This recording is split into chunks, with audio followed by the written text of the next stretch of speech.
Fala galera, boa tarde. Dando continuação aí ao primeiro vídeo, do canal, que eu falei sobre tempos gráficos de médio e longo prazo. Agora eu vou falar sobre tempos gráficos de curto prazo, tempos gráficos para serem utilizados no intraday. Tá? Então a gente já conhece aqueles tempos gráficos menores, todo mundo acaba utilizando, 1, 5, 15, 30, 60, mas eu particularmente utilizo muito esses outros tempos gráficos maiores. Tá? E eu acho sensacional os tempos gráficos de longo prazo, tempos gráficos a partir de 100 minutos. Tá? E vocês vão entender na prática o porquê disso acontecer. Tá? Vamos lá para a prática, que é o que importa. Eu vou começar pelo tempo gráfico de 500 minutos. O tempo gráfico de 500 minutos é o meu xodó. É o melhor tempo gráfico para analisar uma tendência, uma direção de um movimento, entender o porquê daquele movimento está acontecendo, pelo seguinte motivo: é um tempo gráfico dos grandes players. Tá? Então você nunca vai jogar contra os grandes players baseado somente no 500 minutos. Tá? Ele é extremamente importante, principalmente, tá? Quando ele sai da lateralização, quando ele direciona o movimento, ele direciona as médias, ele rompe um ponto importante com uma barra de força. Tá? Agora vocês vão entender o porquê. Eu vou analisar usando somente o tempo gráfico de 500 minutos, desde da queda a partir de junho. Tá? Então o que a gente consegue perceber aqui nesse tempo gráfico? A gente teve uma puxada muito forte, né? Começou lá em março, uma puxada muito forte, sem basicamente qualquer correção, e atingiu teoricamente o nosso topo histórico, que a gente já sabe que não é topo histórico, baseado naquela série histórica do Infut. Tá? Então atingiu lá os 135, 134 mil pontos. E aí depois o que aconteceu? Tá? Até então, o que aconteceu? O mercado ele corrigiu para a média móvel de 9 períodos, testou novamente o topo histórico. Então a gente já percebe que no 500 minutos a gente tem um novo teste. Então a gente tem um teste, dois testes, testou a média móvel de 21 períodos, todos ainda ascendentes, não demonstrando nenhuma reversão de tendência, nenhuma correção mais importante. E aí, por fim, fez um terceiro teste. A gente sabe que depois de 3 testes, aquela resistência se torna muito importante, baseada na análise técnica básica. Tá? E aí, depois, o que aconteceu? Tá? Essa perda aqui, muito importante, isso aqui é uma coisa bem, um sinal bem clássico. Tá? Quando as médias elas se unem, elas acabam se tornando uma resistência naquele momento um pouco mais fácil de ser vencida quando a gente tem uma separação, tá? Quando ocorre uma separação. Quando elas se juntam, se unem, fica muito mais fácil de ter um rompimento. Tá? E o que aconteceu?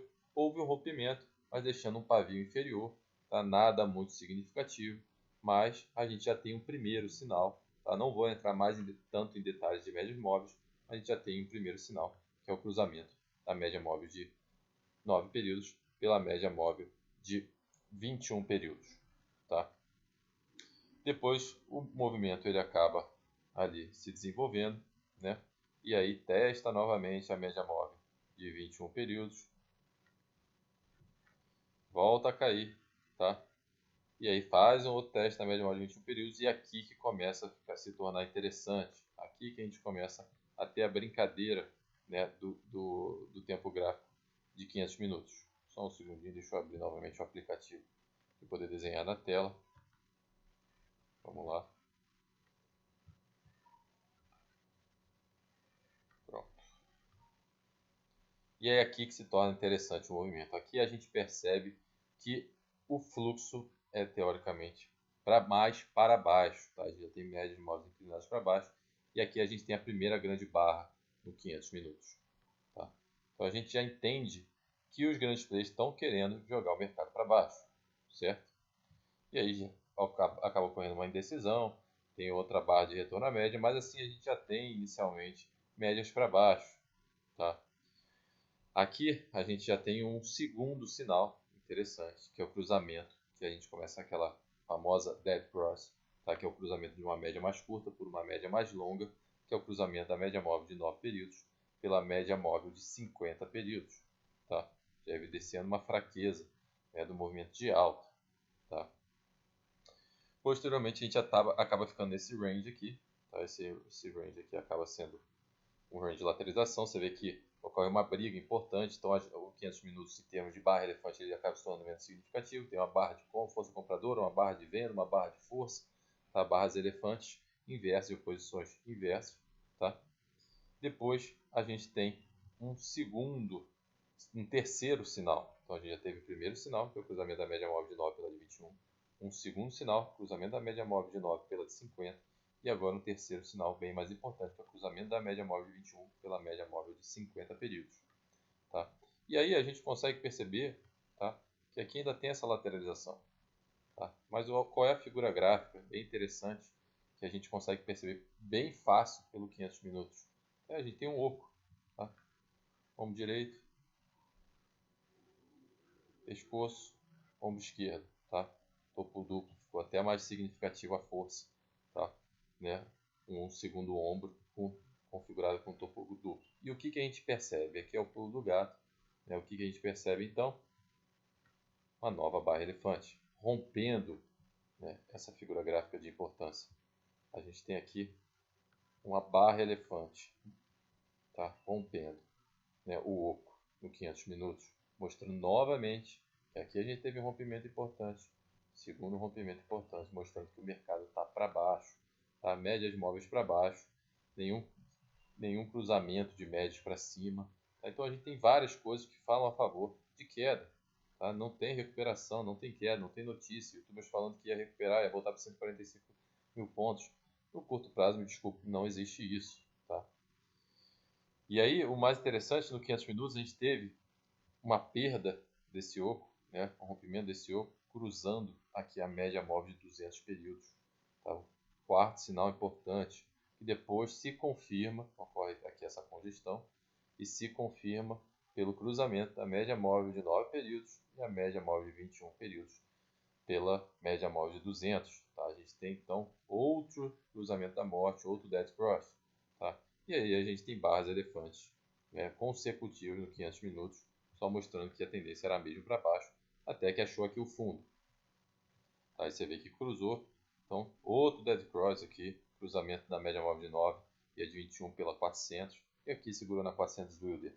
Tá? E segurou com uma média móvel, com uma barra elefante no 500 minutos, uma barra elefante, né, de força, uma barra num ponto importante, um suporte importante. Se a gente considerar lá aquela nossa primeira aula, usando tempos gráficos mais longos, era a média móvel de 9 períodos no 45 dias e a média móvel de 21 períodos no 15 dias. Tá? Então a gente percebe uma reação importante do mercado, que teoricamente não passava de um repique a princípio, né, até que se demonstrasse outros sinais gráficos, mas era um repique. Mas um repique interessante de compra. Né? Que aqui já teve um piercing line, bem importante, com a barra elefante de força no 500 minutos, que é um tempo gráfico extremamente significativo. Tá? E aí a gente ocorre aqui basicamente o topo duplo, né? Uma barra elefante em 500 minutos, tá? E aí aqui caiu e outra barra elefante. Tá? Então aqui a gente tem uma barra elefante de ignição, uma barra elefante de exaustão, tá? E aqui vai estar brigando, a gente vai desenhar aí os próximos dias do mercado. Tá? Então 500 minutos é extremamente importante na análise do movimento. Fica muito mais fácil de a gente analisar para onde está indo o mercado. Tá? Muito mais fácil do que a gente ficar pegando tempos gráficos menores. Muito melhor para analisar do que os 60 minutos, em termos de fluxo de mercado, direção de mercado. Então, quando eu utilizando outros tempos gráficos, tempo gráfico de 440 minutos, outros tempos gráficos eu vou falar mais basicamente quando a gente estiver falando sobre trade mesmo. Tá? O que fazer, onde fazer o trade, qual o momento certo de entrar, o porquê de não fazer uma contra-tendência, o porquê de utilizar uma tendência, tá? Mas basicamente eu quero que vocês analisem, saibam que existe o 300 minutos, o 45 minutos, o 240 minutos, tá? Então, basicamente partindo do 500 minutos, a gente vai partindo para tempos gráficos menores, mas não do 500 para o 60. Vai do 500 para o 440, para o 400, para o 340, para o 300, que é muito importante lá no exterior, 240, 200, 120, 60, 45 e os outros conhecidos, tá? Outro que eu gosto extremamente de utilizar no intraday, tá? Esse eu utilizo bastante para trade, é o de 120 minutos. 120 minutos é sensacional também, tá? Para vocês entenderem. Olha a barra que deu nos 120 minutos. uma confirmação de repique, tá? Uma barra de força com volume que não está sendo mostrado aqui na tela, tá? E a gente teve um repique para média, tá? Depois de uma correção, outro repique, e aqui fez um padrão, tá? Basicamente ascendente, tá? Considerando o Elliott, a gente teve basicamente onda 1, onda 2, onda 3, onda 4 e onda 5. E aqui teve um ABC que falhou e foi lá para baixo, tá? Então, 120 minutos ele é muito importante também para a gente entender o porquê. Será que vale a pena fazer aquele trade? Nos 5 minutos ele tá parecendo que vale a pena a entrada, mas se você abrir um tempo gráfico maior, você está vendo que é uma barra vendedora, por que você está comprando? Tá? E vice-versa, se tem uma barra vendedora, uma barra compradora importante nos 120 minutos, informação, tá? Que já passou de 50%, já é uma barra que ainda falta ainda 20, 10 minutos, mas ela já é uma barra relevante, por que você vai vender? Vai fazer contra-tendência nessa barra, uma barra distante da média, tá? Então a gente sabe que os preços eles vão sempre em direção à média, tá? E às vezes você não entende por que, né, que naquele tempo gráfico menor, né, a gente teve, por que naquele tempo gráfico menor a gente teve, eu entrei num trade, por que o trade não andou, tá? Por que ele fez uma correção esquisita no meio do caminho, tá? Por que ele deixou esse pavio, tá? Será que é somente o topo anterior ou será que tem em outro tempo gráfico uma média passando ali em cima, tá? Então é importante para a gente entender, tá, o porquê que acontece os movimentos, tá? E voltando, tá? Às vezes você pega, né? Por que será que deixou um pavio lá nos 5 minutos? Se você abrir o 45 minutos, você vai ver que tem uma média de 29 períodos ali em cima, no 45 minutos, tá? Então tudo tem uma explicação, tá? Os movimentos do gráfico, eles não são soltos, tá? Eles não são por acaso, os pavios não são deixados por acaso, tá? E você acha que são pessoas que fazem isso? São robôs. Os robôs, eles são programados baseados em algoritmos numéricos. Eles precisam de um número, de um ponto para entrar, um ponto para vender, um ponto para aumentar o lote, diminuir o lote, defender a posição. E esses pontos são baseados em locais. E um desses locais são as médias. Existem diversos outros que eu vou abordar, tá, em outros vídeos. Mas um desses locais são as médias, tá? E você acha exatamente que os robôs só utilizam a média móvel do 5, do 15, do 1, do 60? Óbvio que não. O Profit ele pode dar, você pode olhar qualquer tempo gráfico, tá? Até 500 minutos que é o que te permite, tá? Então, basicamente, esses são os tempos gráficos que, fazendo backtest, eu percebi que são muito importantes, tá? E que eu utilizo para tomar decisões no intraday. Beleza? Então, essa é mais uma aula mais explicativa, uma aula para mostrar o que eu considero, tá? Não mostrei ainda a utilização na prática desses tempos gráficos, tá? Mas é muito, muito interessante vocês analisarem baseado nessa raciocínio, partindo de tempos gráficos maiores do que 500, descer por esses outros tempos gráficos menores, até você tomar uma decisão num tempo gráfico menor, tá? Eu utilizo bastante o 5 e o 15, tá? Mas não tome somente a sua decisão de trade baseado no 5, no 15, no 60. Use os tempos gráficos maiores. Você vai aumentar muito a sua assertividade. Beleza, galera? Um abraço. Boa noite aí. Até.